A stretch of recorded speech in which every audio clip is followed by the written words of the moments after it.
Hello, everyone, and welcome to Conversations in Horror, the podcast. I am your host, Kevin L. Powers. I'm also the owner and operator of Something Wicked Entertainment and Events, and I want to welcome you to our program today, in which I discuss an individual horror film over the course of the next hour or so, in which we discuss, kind of critique, analyze, and kind of do what we do for that single horror film. Now, that being said, I bring on a special guest, a different one every episode, in which this person helps me kind of have a conversation about that film. Normally they keep me in line, but sometimes they do not. So it's always much more entertaining for you, the listener, if they don't keep me in line. That being said, we have a pretty famous film today that we're going to be discussing, and it's going to be great to hear what his reactions and opinions of this film is. So first of all, let me introduce my guest for today. His name is Philip Ray. Thank you so much for joining us again, Philip, for this Thank you. program. Thank you for having me. And we are discussing the 1974 film Young Frankenstein, which is a horror comedy. And as you know, if you've been listening to our program, we don't really do that many horror comedies, but we will do them whenever we feel necessary. And I do feel that it's necessary for us to discuss this film. So, Mr. Phillip, I do need to ask, when did you kind of see this film for the first time, and when did you what were your general impressions of the film? So with Young Frankenstein, so obviously I was not around when it came into theaters, but I actually was introduced to it through some friends when we were doing a big Gene Wilder watchathon. Basically, this was a little bit after he passed, and my friends wanted to do like a big Gene Wilder watchathon, and Young Frankenstein was among them. And yeah, and I generally like a lot of Mel Brooks's movies. I haven't seen all of them, but I've seen at least half, if not more than half. And usually I love Mel Brooks's movies, and yeah, I really enjoy this. It's funny because we're going to come from probably two different perspectives. Because really, I was familiar-ish enough about, the classic horror like Frankenstein movies, but I hadn't seen them really. Like I knew of them, I've seen clips, but never like fully watched one before watching Young Frankenstein. So I knew enough of it to get the jokes sometimes and the references, but I know probably compared to you, it's probably a different story on like processing the references that this movie does. So, I'm gonna surprise you a whole hell of a lot with this film because I did not actually see this entire film until a few days ago for the first time. I Hmm. have only seen bits and pieces of this film over the course of my lifetime. I've never watched this film from beginning to end. So the reason being is that when I was a kid and saw the bits and pieces of this film, I had no reference for the original Frankenstein films because I hadn't seen them at that time, and it was in black and white. So I didn't see it because of that as well. I only saw bits and pieces, and as I got older, I never had a reason to go back and watch this. Now, this being said, I have seen a lot of Mel Brooks's later films. I actually have not seen most of Mel Brooks's films. I started my Mel Brooks film watching when I saw the original Spaceballs at the theater, and so I saw Same. every film after Spaceballs at the theater.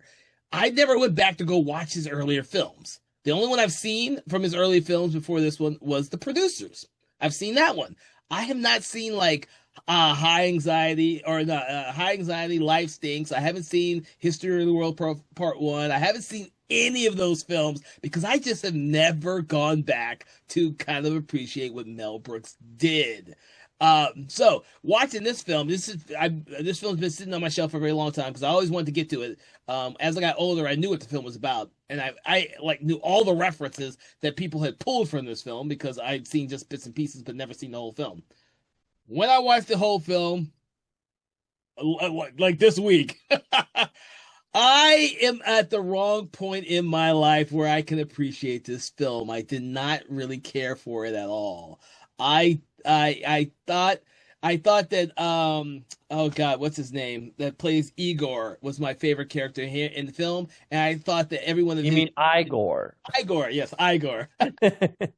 Igor, I loved everything that he did. Every one of his jokes hit for me. A lot of the rest of it did not hit for me anymore. And I grew up watching Gene Wilder films. Like I grew up watching a lot of Gene Wilder films, but I just never went back to watch this one because this one came out before I was born.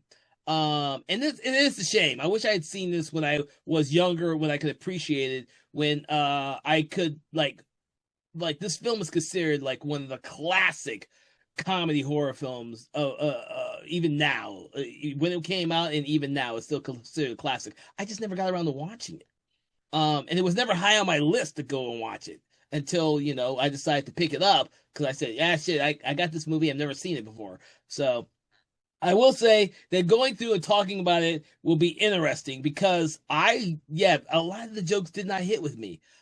Just some of the physical misunderstandings between the Inga and Frankenstein character with all the sexual references. Those were funny, but I like Terry Garr, so I. I'm a huge Terry Garr fan, so I'm good with that. But I just a lot of the jokes did not hit with me at all. Having finally seen the whole film. Okay. Yeah, that's interesting. I mean, I can kind of see it. Like I mean, the thing is, I enjoy most Mel Brooks movies. I've seen a good chunk of them. I've actually, that's why I say I've seen half of them because Spaceballs was the first one I saw. I saw Robin Hood, Men in Tights. I saw Blazing Saddles and Young Frankenstein. But I've not saw and then Producers, I didn't see the film version. I ended up seeing the actual stage production of it first. And stuff, but like some of the other stuff, like like Life of Brian and stuff, I actually still have not watched that. So I know I'm half and half on Mel Brooks's movies and stuff, but I've seen more than haven't seen. Um, but yeah, uh, it's Go ahead. but the thing with Mel Brooks's movies is, and I understand that is, it is very corny. It is of his movies a lot of times are very corny. Sometimes they get too corny at times. This, I would say, Young Frankenstein is not my favorite Mel Brooks movie. I know Gene Wilder, it's his favorite movie, his favorite Brooks movie he did. I would say it's not. I would agree, it's not my favorite of the Mel Brooks movies. I still enjoy it, but I can see some of the corniness can kind of like put you off. You know what? When I was growing up, Gene Wilder's shtick was hilarious to me. It really was. I think because he passed away so long ago, and I have not really gone back to rewatch a lot of Gene Wilder films. And I grew up watching Gene Wilder films. I grew up watching a lot of his movies. Even rewatching religiously all the ones he did with Richard Pryor. But when I watched this one, this is why I say I wish I'd watched it when I was a huge fan and growing up with him. I kind of thought his shtick was a little too much compared to everyone else in the movie. And I know that's probably something that, probably something really appeals to audiences, why people love this movie. But for me, it's like I grew up with the shtick and a lot of other films he did. And then when I'm watching it now as a grown up, years after he's passed away, it's a little bit much for me. Which is why I like the Igor character and some of the stuff that happens between Frankenstein and Inga. But a lot of the other stuff doesn't really like I had seen the little clips with oh my god, I can't even think of his name now, who plays the blind hermit now. Oh my god. I Um, had seen the clips with Gene Hackman a billion times. Gene Hackman. Finally saw it. I was like, okay. Yeah. No, there is a lot, especially during that section of the movie and stuff. There's a lot of slapstick, especially the thing with a lot of the monsters jokes. A lot of time they're slapstick. A lot, again, especially during the blind man scene and stuff with him, burning his crotch or setting his finger on fire and stuff. Which again, like with comedy is very subjective, and sometimes, yep, that's why again, the movie is very corny at times because yeah, that times can be very, very corny with some of the slapstick. I think Mel Brooks, when he was at the top of his game, he was one of the best spoof writers and directors there was. And he had a style that was unparalleled until the Zuckermans came by. Um, and the Zuckermans kind of took it away from him. And then, of course, he stopped directing films after Dracula Dead and Loving It, which I absolutely hated. People have told me I need to go back and rewatch it. And one day, everyone listening to our program, I will and we will attack that movie at some point because people have requested us to do that film. So we will do that film. But I kind of thought that he knew when his shtick was kind of dying out, so he stopped doing it anymore. Then the Zuckermans took over and kind of did their shtick. And then, of course, everyone else started to splinter off, and they kind of killed the spoof genre altogether after that. Yeah. Oh gosh. Yeah, the spoof genre just kind of died. Like, died. That's why I was very, very happy with this latest now I forgot the name with Liam Neeson. Naked Gun? Naked Gun, thank you. This latest Naked Gun movie was great, and again, it was a great return to that. I think we're getting another scary movie, and God forbid how that will go and stuff Scary with it. and it's Spaceballs too. So it's the spoof Yep. is going to come back and as legacy sequels. I don't know if anyone's going to try and attempt an original one, but these are all legacy sequels that we're getting. So we'll see how they all fall through or not fall through because Naked Gun was extremely popular. So we'll see how the other two do. But this Yeah, and we're actually getting a legacy thing with this. They announced they're doing a potential prequel TV series called Very Young Frankenstein, which I am not excited for. There has been talks about, there was, I think some of the latest casting they had Zach Galifianakis as Dr. Frankenstein, which is like, oh geez, with that. I'm not a biggest fan of Zach Galifianakis, and definitely I'm afraid that's going to just get really silly. of course it's going to get silly. Every movie he's in is silly. But I'm not But surprised. not but on like the Zach Galifianakis bad comedy silly, and not the one thing and that was a big thing I think what works for me for this movie. I know it works for a lot of people is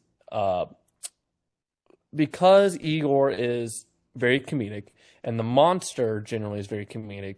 The big thing with Gene Wilder with this is he's attempting to be serious the entire time. I mean, that was a big thing behind the scenes with Gene Wilder and Mel Brooks was for Gene Wilder, he wanted to still have the feel of the old style horror movies and stuff, which is why I shot in black and white and stuff because they wanted to feel like a classic horror movie. And I think, and because there's not too many often times in the movie where Gene Wilder actually does like a yuck yuck about it. I think that helps the movie a lot with that. But again, I think with Zach Galifianakis, he's not going to do that. He's not going to play it serious. He is going to, it's going to be a lot more just yuck yucks with him playing it. But Well, it'll be interesting because Mel Brooks just did the sequel to History of the World Part. They did History of the World Part 2 as a television series or limited series. So I wouldn't be surprised if he's exploring that with like the young Frankenstein. I mean, he is like 100 years old, so it's probably just fun for him to just kind of see other people take his ideals and go to town with them. So yeah, it's just I don't know. It's the thing is with the parodies and stuff is that again there's a fine line about how you do it. At least appreciate with again with Mel Brooks's comedies, at least during this time especially, it's not like the Freeburg and Spelser movies where it's like they're referencing modern day stuff just to reference modern day. It's like these are references that are mostly timeless. There's not a lot of jokes that are just like, oh, you get it? Because that was relevant during the time that this movie was made. Like, there's not. The putting it on the Ritz is probably like the dance sequence is probably like one of the more like probably if you watch it today, there probably maybe some viewers who may not are not familiar with that song and stuff. But even then, I don't think that detracts from the scene either. No, I actually did not mind that sequence in the movie. Actually, I actually did find that one funny. I usually like Peter Boyle. And in this one, in this film, I'm okay with Peter Boyle in this film. I just I like I know what he's trying to play, so it's like okay, the inspiration from Boris Karloff's performance is there. So I know what he's trying. It's just like Colin Clive's performances. Dr. Frankenstein is there with Gene Wilder in certain scenes. You definitely see it come out. But with with this film. And the other reason why it's odd for me to watch this film now is that we've also been delving into the Frankenstein, the Universal monster films on our program. So I'm getting back into that ideal of when those films came out and what they are now and stuff like that. But this film does, in fact, do a really good job referencing the exact time period of the original Frankenstein film and the aesthetics of those old Universal horror black and white films. It does a superb job with that. I think about the only sequence that may fall a little bit out of flavor is the putting on the Ritz thing, but when that happens, I kind of see that as like the scene from the original King Kong where Carl Denham is presenting King Kong in front of all the people in New York right before King Kong goes ballistic and breaks free. That's kind of what I saw of this. Oh, Frankenstein. it's definitely a parody of that type Yeah. of So feel. that's Absolutely. and I'm fine with that. And you're right. And I get all the reference for this film, and that could be another reason. I mean, I don't know if that's a good thing or bad thing because I recently watched these films, and so I'm getting all of these references right off the bat. Whereas someone who is generally coming into a Mel Brooks films may not get them all and find them a lot funnier. I don't know actually. I wish I knew of someone who saw the film when it came out or at least grew up on it. For some reason this film was never in my household. I just randomly caught bits and pieces of it on television for here and there over the years and I just never had an interest in watching it. So I never did. Yeah. Uh, I wasn't even aware about. I was again Spaceballs. I mean, you can't get away from that. That's I think of all of Mel Brooks's movies. I think general public because of its association with Star Wars is probably the most well-known Mel Brooks thing because that I knew before I even knew anything about Mel Brooks and stuff. This one is a little more obscure, at least for me. Well, this one's on the list of almost universally on the list of all-time greatest comedies. Spaceballs is not. I think Spaceballs is a pop culture movie of Mel Brooks's. I think in general, audiences who appreciate the genre comedy, this one is considered one of the greatest ones. And that could be why I just never watched it as well because no one's talking about his other films, and nearly as much as Young Frankenstein or Spaceballs, even as much as I love Robin Hood Men in Tights, no one really talks about that. Um, and I just come to realize by doing this program that there are a lot more of us out there, or a lot more people out there that appreciate Dracula Dead and loving it than I would have ever imagined because I thought that was horrible. But like I said, I will rewatch it. I have not seen that movie since it originally came out. I saw it the year it came out. I've not seen it since then. I'm sure I will have a different opinion on it because I love Peter McNichol and I do want to see him in that movie just to see what he does in that movie. But this one here, this one here is more like a filmmaker, early Gene Wilder comedy before he would hit it big with the stuff he would do with later with Richard Pryor and the stuff he'd do on his own. And so I think this one is like the quintessential Gene Wilder comedy for a lot of people. Nobody talks about the producers The Broadway show took life over the producers. I don't know if Yeah. anybody who talks about the original version of the producers. They talk about the Broadway show and the movie version of the Broadway show, but never the original one.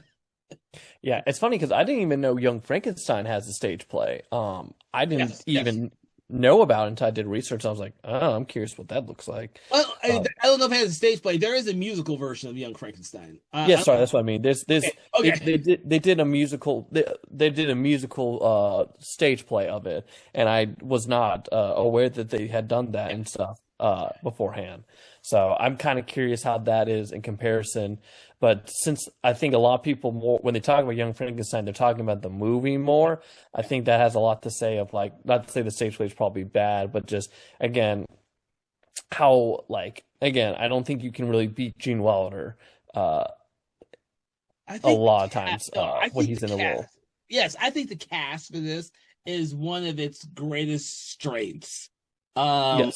it's also really odd because when I think of Peter Boyle and when I think of Gene Hackman, this film never comes to mind to me. And I grew up with a lot of Gene Hackman. Like Gene Hackman was one of my favorite actors as a kid. He just happened to be in so many great movies to me, and I like some of the worst comedies because he's in them. Well, yeah, because you don't recognize Gene Hackman a lot. You don't think about him in this movie because he's really kind of unrecognizable to a Yeah, point. Like they his really, voice. It's his yeah, voice.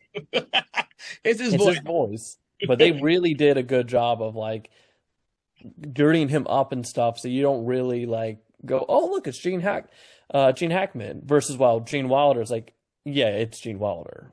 Oh yeah, and that could be another big thing about for me. I was like, all right, I've always known that Gene Hackman was in this movie, and he's in like one like just the Blind Hermit in that kind of scene, and then that's it. I was like, oh, that's it.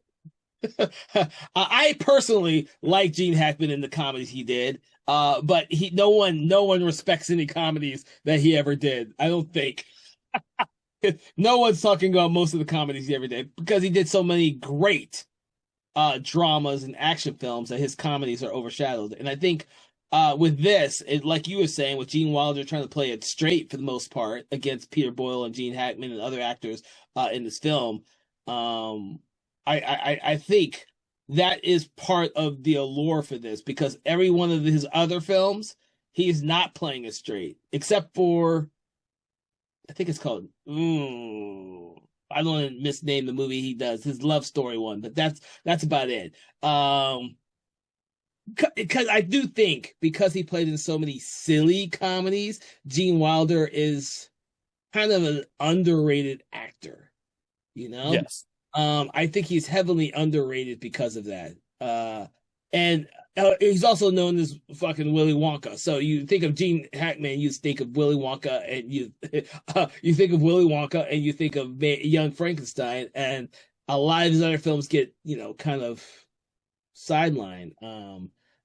Uh, except for the ones he did with Richard Pryor. At least for me, the ones he did for Richard Pryor. And the movie I was thinking about was Funny About Love. I had to look that up. I couldn't remember the name of the movie that he did. Funny About Love.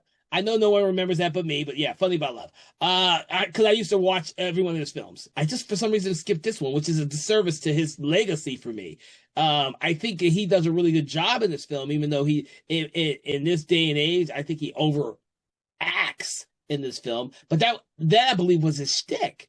Like his mannerisms were kind of constant through most all the films he ever did. And so I think he just was never taken seriously for that reason. And so this film where you saying he tried to play it as straight as possible compared to some of the other actors in this film is probably one of the reasons why so many people see this film on such high regards because he was not taken serious. I honestly do not think Dean Wilder was ever taken seriously as a real. He's like, what's to say? Robin Williams, because Robin Williams did so many comedies. His dramas were overlooked. His great performances were overlooked, except for probably Good Will Hunting. Yeah. No, I think a lot of it comes to is, Gene's buddy ended a partnership with Mel for a while. So he was in, and Mel's movies a lot of times they're comedies and they're satires and stuff. And so, again, that goes to that same deal of like, because they did that kind of partnership for a little while. Yeah, there was a lot. That was another reason why, they Gene was unintentionally not taken seriously because he ended up getting associated with Mel up until Willy Wonka, really. Yeah, I had to look him up and realize that some of his best films were in the late '70s to the mid '80s, where was all the films that it seemed to me growing up that he had a much larger filmography in terms of popularity. But yeah, the late '70s to mid '80s, he had a good 10-year plus run of great comedies, and then he kind of faltered with a lot of stuff, and then kind of died off there, which is kind of sad, because he was so damn good but underrated. This film of his films. This film has probably got the biggest legacy next to Willy Wonka. There's no comparison. Willy Wonka's fucking brilliant. It's great. Yeah. His performance is great. His performance is great in that, and that's an understated performance as well, compared to some of his broad comedies. So, but yeah, Young Frankenstein. For anyone who possibly is like me and has not seen the movie, it is a spoof of a Mel Brooks spoof. I will say that Mel Brooks spoof of the Universal horror movies and Frankenstein directly. It does a really good job with a lot of the physical gags, the visual gags.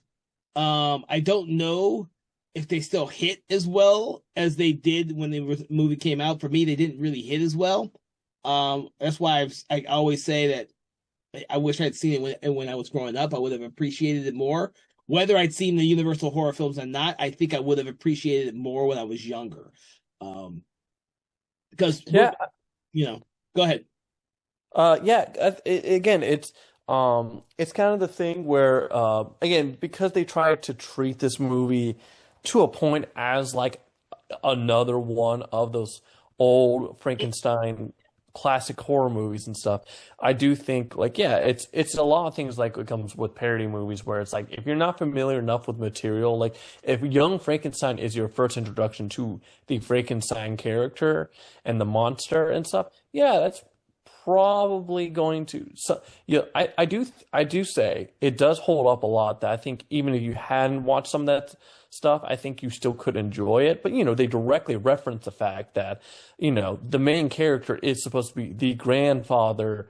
It's supposed to be the grandson of the original Frankenstein, Dr. Frankenstein, and stuff. And that's something that, again, if you hadn't seen the original Frankenstein and stuff, it's not gonna hit as much with that. I think versus like if you are familiar enough with the original story, either watching something or reading something, and then you watch this, and then you can kind of connect a little bit more with it. I think more people would connect if they've never seen this film or if they've never seen any of the original Universal horror films. I think they connect with it more today because there's been so many versions of the Frankenstein movie. Yeah. So I get even if you probably never seen a Frankenstein movie, you're familiar with the Frankenstein monster in general and and Frankenstein himself.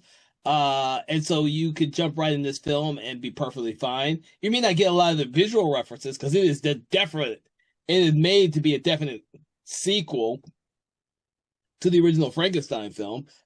That's one of the things I did like about it. The visuals with the castle, when we first see the castle at the very beginning of the film, it all makes you jump right into a Universal horror film without a doubt.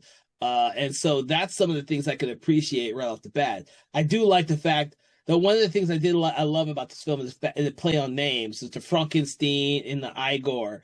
And eventually Frankenstein becomes the real Frankenstein when he finally takes on that persona. Those kind of things I really did enjoy about this film. I kind of enjoyed the fact that maybe for the longest time, maybe I'd been pronouncing Frankenstein wrong. Frankenstein. or and so it was like it was interesting to watch the movie. And it's like, oh yeah, because I'd heard that before. I'd probably seen it in the clips or the sections I've seen in the movie, but now now that I've seen the whole film, I like the progression of stuff like that. Um, so, getting we've talked a lot about Gene Wilder for this film. I want to talk about Terry Garr because I don't know how much you're familiar with Terry Garr like I am. Like I grew up watching a ton of Terry Garr films before this film or after this film because she was like in a lot of stuff. Um, and I really do enjoy her Inga character in there. Although you never know why the hell her character even exists in the story to begin with. It's still funny as hell. Oh yeah, I mean it was the stereotypical eye candy like character and stuff, which I mean that happens. It happens in I'm trying to think. I don't remember Blazing Saddle has one. I mean, it's obviously the eye candy character, but again, the good thing is Terry Garr is also is extremely funny, has great delivery at times. That's like, it helps elevate it a lot for her, like being the eye candy position because she actually is genuinely funny. Mhm. Yeah, and she's done a lot of great comedy. She has great comedic timing, in my opinion. I think she's an actress who kind of played in a lot of mediocre comedies in the 80s and probably 70s, but I remember her mostly from the 80s because that's when I grew up. So I remember her from all the films that she did in the 80s, and there are a ton. So don't get, you just look them up. But she has such great comic timing that any film that she's in, she kind of elevates. And I like the scenes between her and Frankenstein, slash Gene Wilder because they work really well together. And all their like interactions are complete sexual misunderstandings that just work for the film. I think a lot of those still work for the film, even into by today's standards. Oh yeah, no, definitely. Again, again, the cast. Yeah, as much as we like talked about how Gene Wilder's good. Again, I think the cast all is really fantastic. Do you like so I'm gonna ask you this. Were you familiar with her before seeing this? Nope. That was my I hadn't seen some of her other movies and stuff, so yeah, no. This movie was definitely my first introduction to her. Okay. See, that's the thing. I asked because I have to look her up, but I don't think she did much in the 90s at all. She was in Dumb and Dumber, but I have not seen that movie and I'm okay with that. You've never seen Dumb and Dumber. Yeah, I'm okay with that. No. Oh, if she okay, I have seen Casper Meets Wendy, but No, I I did not bother with that. I did oh, look her up. okay, I have seen okay, I'm looking at her filmography. I've seen a couple of her things. I probably just didn't associate her with Probably her not. at the time. Because what happened is she probably, like I said, in the 70s and 80s, she was in a ton of shit. And then I had to look her up myself to see what she had done in the 90s and past that. And it doesn't look like anything sizable other than like a lot of television. A lot. Which you can give or take. She might show up in one episode and that's about it. But in the 70s and 80s, she was in film upon film upon film. And I saw most all of those movies and even shows like, I mean, great comic timing, great comic timing. So I'm always curious about that because, another thing that I just realized is a lot of the films that she did, I don't believe were popular. Because a lot of them I've been looking for on like Blu-ray and they have not been released on Blu-ray. Like there's just a ton of her movies that I would love to own, but I don't. For that reason, so that could be another reason why her presence isn't more fondly remembered nowadays because they're not readily available. It's not like you can go back and watch pretty much any Richard Pryor film out there because they are readily available in all formats. But Terry Garr's films, they just I can only assume that they just didn't do well. When you're a kid in the '80s, you don't give a shit if they're '70s and '80s. You don't give a shit if they did well at the box office. You give a shit if they're funny or not. Yeah. So I love Terry Garr because I thought she had great comic timing. She's real easy on the eyes too. Don't get me wrong, she's real easy on the eyes, but she had great comic timing with whatever co-star she was with. So Yeah, no, I agree. all right, so we got to talk about what is this who played Igor Martin Marty Feldman. Marty Feldman. Yeah, he was so funny, and he added so many ad libs that just made it even funnier. Like the whole hump thing, like that was apparently that was something he just did. That was not on the script. That he just like, yep, I'm just gonna. He's like, no, I'm just gonna keep switching sides that my hump is on and stuff, and just not say anything to see if anyone notices. And it's just like that's this type of small stuff that's just so funny. But like again, I think again he's really one of the stars of this movie that was just so funny. So I've been looking over him, and I don't think I know of much of anything that he's done as an actor. I think I in this film I thought he was fucking brilliant. I like dude. I find everything he did was funny as shit in this movie. But I am not. I had to look him up. I was not familiar with anything he'd done before. Nothing. Like this might be the only movie I've ever seen him in. I don't know much about him. I know that he's famous comedian. Yeah, I know he's done some things with Mel Brooks Yeah, before and all stuff, I've but ever yeah. seen. But I have not, yeah, I did not, the same thing. This was my first time seeing him. Yeah, it's interesting because this is one of the things that we get into when we start delving into these older films. For like, this is before my time when it came out. Well, I born 2 years after this damn movie. It's way before your time. So kind of finding how these people were popular in say the '60s or '70s when we're doing these films is kind of hard when we don't have our resident guy who was born and that was alive watching these movies at then, Mr. Jim Adams. He can give us really good reference on this shit because he was around watching these movies at the theater. But me and you, the '70s films, there's a lot of them I never got around to watching till I was much, much, much older. I came around in the '80s, and for us it was VHS tapes, and we didn't really rent many comedies in my household. Yeah. I am glad that the version I saw of this film was a pristine Blu-ray copy. It looked great. The movie looked great in black and white. The movie was fantastic in that regards. The technical capabilities still hold up. That's why I said this movie still holds up extremely well as an homage to the classic Universal horror films and all that type of stuff. So I'm not going to knock any of that. Mel Brooks is a phenomenal filmmaker. You can watch any one of his films, even Dracula Dead, loving it, and know that this man right here has an eye for comedy, not just physical comedy, but also the written word comedy and the way that characters can say one thing but mean something else, or say the interactions between Frankenstein and Inga, where they're play on sexual innuendos that neither one of them pick up. And he does that in all of his movies, by the way. That's what makes his film so much better than some of those straight fucking spoofs that they make nowadays, where it's like a gag, like a gag after gag after gag after gag, which don't add anything to the story. They're just there to be a gag. Everything in this film is working towards the story that's being told. Well, and that's the thing too, is like the difference too is like the gags between like this and a Freeburg and Seltzer movie is a gag here is a sexual joke, but it is a common sexual joke. It'd be a sexual joke that we get now. It'd be a sexual joke you would get 10 years down the line. It's a sexual joke you would have gone watching this movie.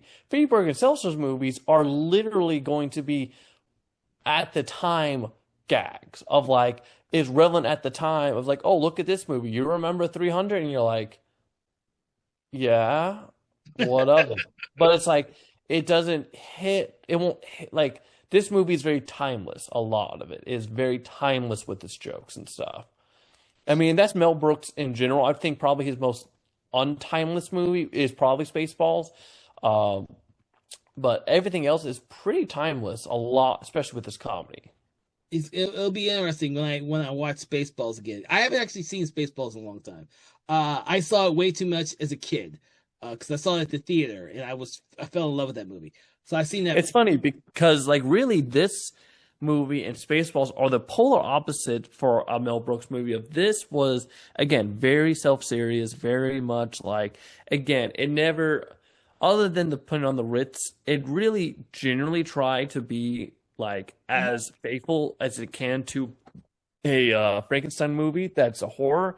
Spaceballs is just fourth wall break, fourth wall break, fourth wall break, fourth wall break. There is no fault. It's actually funny because in this movie, right? So, Mel Brooks likes to appear in a lot of his movies. Yes. Everyone's well aware of that. He does not physically appear in this movie, and that's because of Gene Wilder. Because, Mel Brooks wanted to do his normal cameo, and Gene Wilder says, I will not do this movie if you come on screen because it breaks the illusion of this kind of being somewhat of a serious Frankenstein movie because everyone knows what you look like. If we do that, that's too much breaking the fourth wall. So you cannot make it a physical appearance. So he does make a verbal appearance and stuff, but he does not make a physical appearance because of that. It's funny you say that because I would have liked to have seen Mel Brooks as the blind hermit. I thought that would be a perfect role for him as the blind hermit. Oh, absolutely. But like it's interesting because of like, yeah, I'm like between the two, it's like again, like that would have been if he was in a role, that would have been him. But it's like, yeah, I mean, I can kind of see Gene Wilder's take of like it would feel slightly like a different movie because it's like, okay, there's Mel Brooks now. We're definitely breaking the fourth wall with stuff versus it being Gene Hackman who you barely recognize, and you're like, it does feel a little more authentic because of that. Yeah, no, I'll give you that. I'll give you that. Like I said, this was the '70s. I wasn't really, this is an early Gene Hackman comedy, or a comedy that has Gene Hackman. I will not say this is a Gene Hackman comedy. You want to watch a Gene Hackman comedy? Watch Loose Cannons, which no one ever references because most generally people think it's a bad movie. I absolutely love that movie, but general audiences think it's a horrible movie. But it's actually refreshing to see people like Gene Hackman in this film and Peter Boyle in this film because you're not really associated with comedy. Those two are not really associated in comedy, in my opinion. Peter Boyle has done some comedies, but I don't really associate Peter Boyle with comedies, And I think it's refreshing to have that type of actor play the Frankenstein monster pretty seriously until they're putting on the Ritz scene, which, like I said, I love that. I love that sequence. So I know it's a good sequence. I mean, I think it is the when I think of Young Frankenstein, that's the first thing that comes up, which is another thing too. Again, a big like apparently Gene Wilder and Mel Brooks didn't fight a lot, but there was a couple moments they fought, and putting on the Ritz was one of them. That was a Gene Wilder ideal actually, and Mel Brooks didn't like it, but eventually like that was their biggest fight apparently for the entire movie. But then once they shot it and once Mel Brooks saw it, he's like, okay, I'll keep it in the movie and stuff. But even then, like when they shot it, Mel Brooks originally wanted Peter Boyle to sing like during that moment, kind of break character and actually sing completely fine and stuff. And Gene Wilder's like, no, that doesn't make any sense. Why would he suddenly like get the ability to sing perfectly and stuff? Which is why we get that really, which I think I agree, it works to the gag more. The fact that he's not actually able to sing like perfectly with it. Yeah. So, it's all very interesting. I didn't know any of this stuff for the background for this film. But yeah. Yeah, no, the little concept for this, the reason this got even, it's funny because this got idea even came upon because this is Gene Wilder and Mel Brooks like collab idea because Mhm. basically during Blazing Saddles they came up with the idea of this movie, Yeah, yeah, and they both wrote it together in the end. yeah. So I think we've talked about all the actors except for the last one I'm going to mention, and she is actually in a lot of Mel Brooks's films, which is Madeline Kahn, who I know mostly from Clue, because I've seen Clue a billion times, and I've always liked her presence in Clue, and so I've seen a lot of her other films, but she has done a lot of Mel Brooks's films. So I when I finally watched this film, because I was thinking she was going to be in like most of it. I didn't realize that she comes in the very beginning and then comes in towards the very end. And I was like, "Where's my Madeline Kahn at?" I was hoping, like, "Where's my Madeline Kahn?" I was like, but I have to say, I do love what they did with her in the third act, so I can't knock it too much. Because I love the fact that they kind of do the reference to the Bride of Frankenstein with her. I just fucking love that concept. Oh yeah, no, she was great too, and yeah, all of that was very funny. Yeah. And Bride of Frankenstein is one of my favorite of the Universal horror films. And seeing Madeline Kahn and go through that whole transformation I was dying laughing. I had not seen the end of this film. I did not know how much she was in the film before watching it. So, the only thing I knew is that at some point she was going to have the hairstyle of the Bride of Frankenstein. I didn't realize that they don't actually turn her in the Bride of Frankenstein in this movie. It just kind of happenstance when she kind of gets abducted by the monster, and then she starts having sex with the monster, and she starts falling for the monster, which I thought was fucking brilliantly funny. I'm sorry, that shit was just funny because I wasn't expecting it because I had no idea, and I was laughing my ass off when I saw that shit. And then by the end of the movie, I thought it was so funny to see the monster and her dressed as the Elizabeth dressed as the Bride of Frankenstein and their domestic bliss, which I thought was hilarious. I had no idea that's how the movie was going to end, dude. No fucking clue until I watched it. I was laughing my ass off. Uh, Which again, that then we end off with another like Gene Wilder sex joke at the end with what did he get? yeah, yeah, it is hilarious, and I'm actually satisfied with the way they ended this film. As I talk about it out loud, a lot of the things that I like when I was watching, I was like, I don't know if I like this movie or not. You're telling me some of these stories that I didn't know about the film, and it's slowly changing my ideals and appreciation for the film itself. It's not making me love the movie, but it is making me appreciate some of the stuff that's in it that it would be gone now. Like the bad thing about watching this film now is that none of the actors are around now or relevant now for younger audiences to appreciate. We've lost Gene Wilder, Peter Boyle. There, Madeline Kahn. I don't even know what happened to Madeline Kahn. I don't even know if she's still around or not.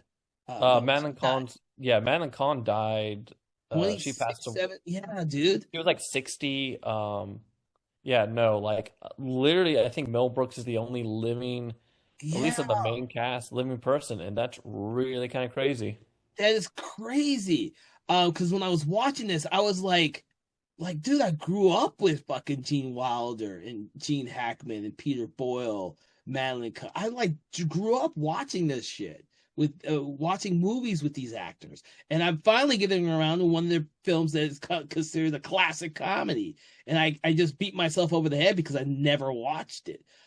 Which is why I said at the beginning of this program, I don't know if I can appreciate it now as much as I would have appreciated had I grown up with the movie.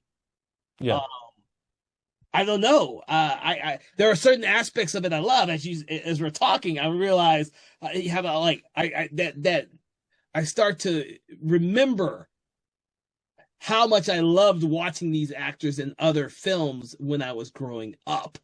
And so that's kind of how my feeling has been with this film. It's like I wish I had seen this when I was growing up, when I was watching films with all these actors in it, instead of watching it now when I'm not so like fond or of Gene Wilder. I don't remember. I don't have that same drive when I used to watch every Gene Wilder movie when it came out.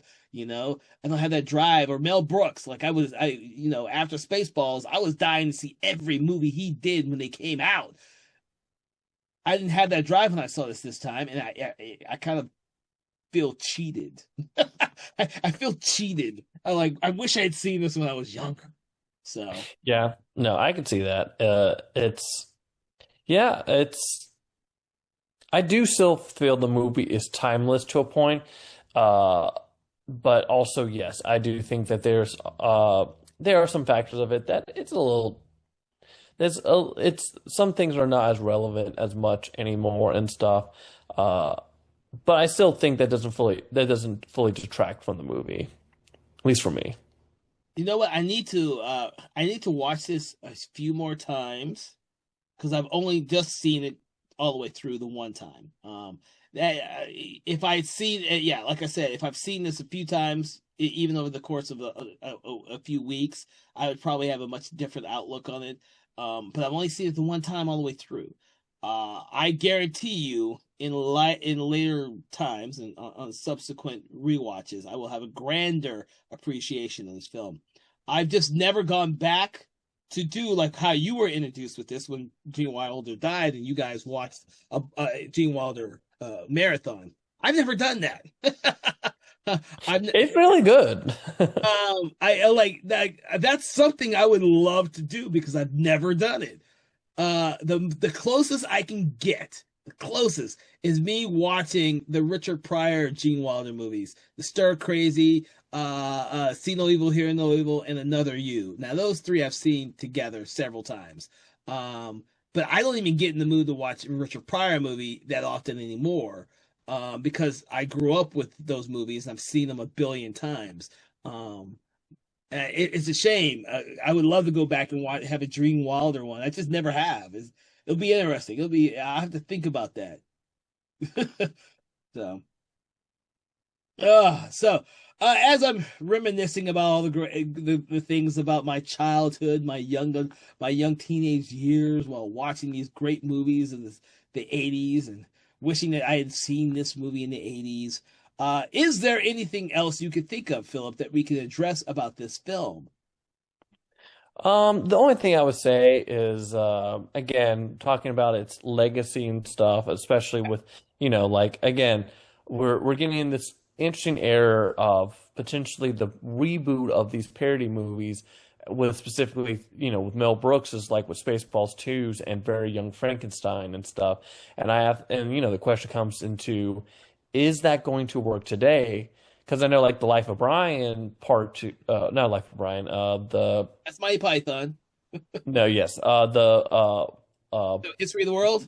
History of the World. Thank you. History of the World Part one. part two when that came out. I Oh, know that was I hadn't seen it myself, but I know general reactions were okay. But I do think the reception was, um, it wasn't as funny as the original stuff, and I think we go back to that with I think if they end up doing this young Frankenstein, very young Frankenstein, and even Spaceball 2 is that I do worry. I'm like, I do have to wonder if it's going to be as good as the original, and I'm inclined to say no unless otherwise proven wrong. it's interesting because for me, most of the actors from Spaceballs are still relevant. I love Rick Moranis, and I can't wait to see that motherfucker back on the screen again. I Yeah. re- like he's took a long enough hiatus, in my opinion. I want to see fucking Rick Moranis back on the screen again. It doesn't matter what he's in. Bill Pullman for me has not left. He did that show. Shit. Oh my God. He did that show that I fucking loved, and it just went off the air a couple years ago. So I think they did 3 or 4 seasons of his show, and I fucking loved that show he did. That's an actor who I always thought Spaceballs was a little off for me because I'm so used to seeing him in more dramatic stuff. It would be interesting to see Daphne Zuniga in the film because I haven't seen her in shit in so damn long. I'm hoping she still could hit it out of the park like she used to do in the '80s. I liked her in the '80s. She did a lot of great movies for me in the '80s. I don't care what anyone says. She did some great comedies in the '80s. I fucking love Daphne Zuniga. It breaks my heart about John Candy. It breaks my heart every time I think about it. That's gonna be hard for me. I was probably one of John Candy's biggest fucking hugest fans in the '80s growing up. Seen every one of his films about a billion times. Love all the shit that people hate of his movies. I don't care if they think it's bad. I think every one of his movies is great. I don't think he ever did a bad one. I will go to my grave saying John Candy never did a fucking bad movie. So that one's gonna be hard. It's gonna be hard, but I like Mel Brooks. I'm like dying to see Mel Brooks come back as anything fucker. I just want to see him on the screen again. I used to love watching Mel Brooks on the screen. He's one of the few directors out there that I really enjoy watching in front of the screen, and not in just a small little cameo, but he actually had characters. You know, I can give or take. You know, Spike Lee, Alfred Hitchcock just did like glorified cameos. M. Night Shyamalan is better left behind the screen.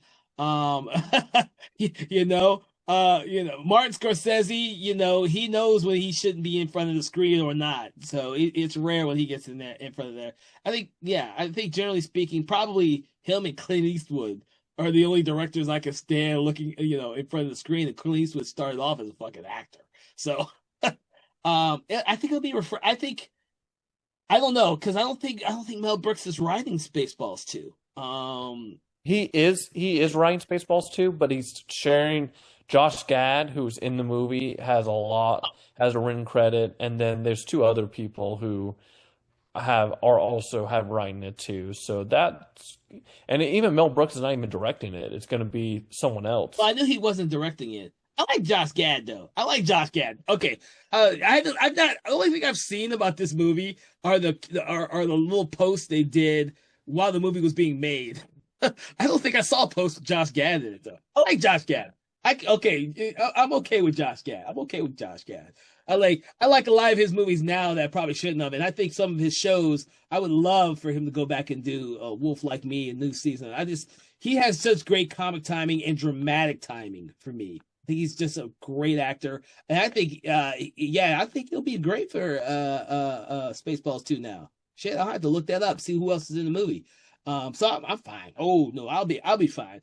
I think with him on board as one of the writers, I think it will be a much more level-headed film, and it won't go as crazy as those crazy spoofs that we are used to seeing now. I think. We'll see. The director did the Stray movie with Will Ferrell, the Talking Dog movie that came out. No, I didn't see that. I heard about it. I don't know of anyone who's actually seen that movie. Yeah, did you see that movie? I heard it. I have not, but I heard it's just okay.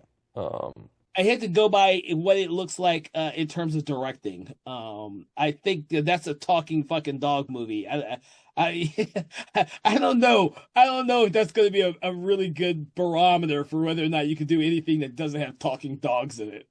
Yeah. So, also it's funny. This is the last thing I'll mention about Spaceballs 2. Lewis Pullman. Bill Pullman's son is playing Lone Star's son in the movie. I didn't know that.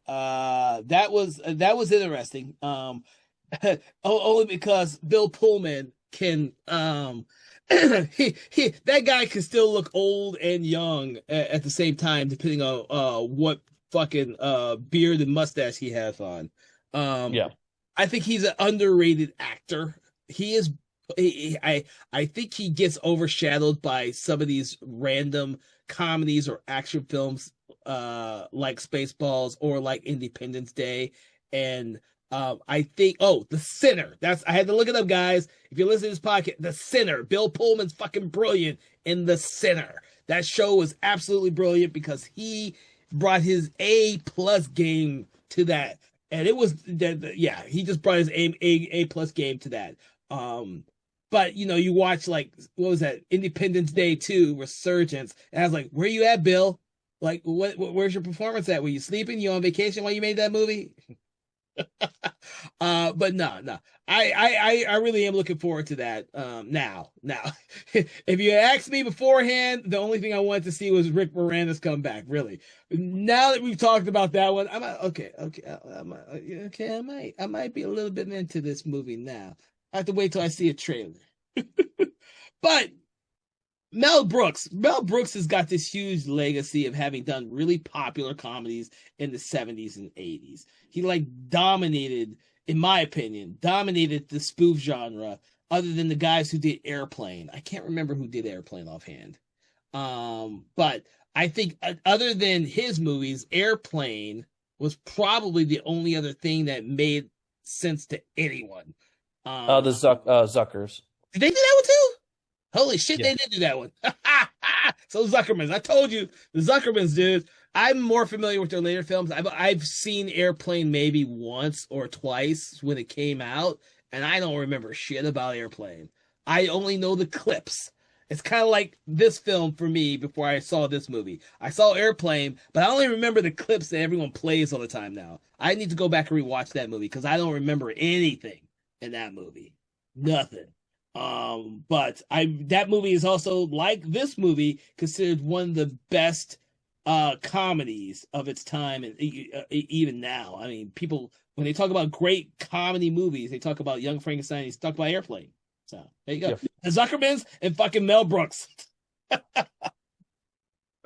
All right. Is there anything else we need to touch upon on this film? We didn't. For everyone listening, we did not go over the plot of this film because we're hoping that you actually know the fucking plot of this movie. Even if you've never seen the movie, it's pretty straightforward. What we did was we delved into all the actors and relationships between the actors, characters, all that type of stuff. And I love doing that sometimes. This deviates from some of our regular formatted conversations. So that's great, in my opinion. But anything else we should delve into, Mr. Phillips? Nope. All right. So for everyone listening, we hope that you've enjoyed this conversation because now what we're going to do is we're going to rate the movie. What we love to do on our program is we like to rate the movie between 1 and 5, 1 being poor, 5 being amazing. But what we like to do is we like to take an object, quote, or saying from the film to attribute to our rating. So, Mr. Phillip, what rating would you give this film and what object, quote, or saying would you like to attribute to your rating? I would give Young Frankenstein 4 humps out of 5. All right. So, all right. So, you know what? I'm going to give it, if we hadn't had the conversation, it would not be this high. So, I was going to give it more closer to a 3, but I'm going to give it a 4. I'm going to give it a 4. Hey. For Madeline Kahn, Bride of Frankenstein hairdos. I gotta bring Madeline Kahn back. I just love me. This movie has Madeline Kahn, has Terry Garr. I don't know, but that's what I'm gonna give the film. I will definitely have to rewatch this film. This film is one of the few films that we have discussed in this program in which I need to rewatch it because I did not grow up on it, and I feel it is. I am doing it a disservice by not rewatching it and appreciating it under a different lens. I don't usually say that about any film, but I do believe that this film, it warrants it. It really does warrant it. So with that, I hope that you have enjoyed this conversation, which we delved into Mel Brooks's Young Frankenstein. Please make sure to like, follow, share, subscribe, do that thing you do on your favorite podcast app, Spotify or YouTube. And please do not forget to check out our other podcast, Conversations in Hammer Studio Horrors, which delves deep into the Hammer Studio films of the 60s, 70s, and 80s. If you enjoy classic horror films, you will love what we do on that program. From all of us here at Something Wicked Entertainment, we want to wish you a great day. And remember to stay away from Frankenstein's castle. You ain't going to see nothing in there but a bunch of monsters. Have a good day. Conversations in Horror is a Broken Lighthouse Pictures production, written, produced, and directed by Kevin L. Powers, executive producer Kelly A. Inoka.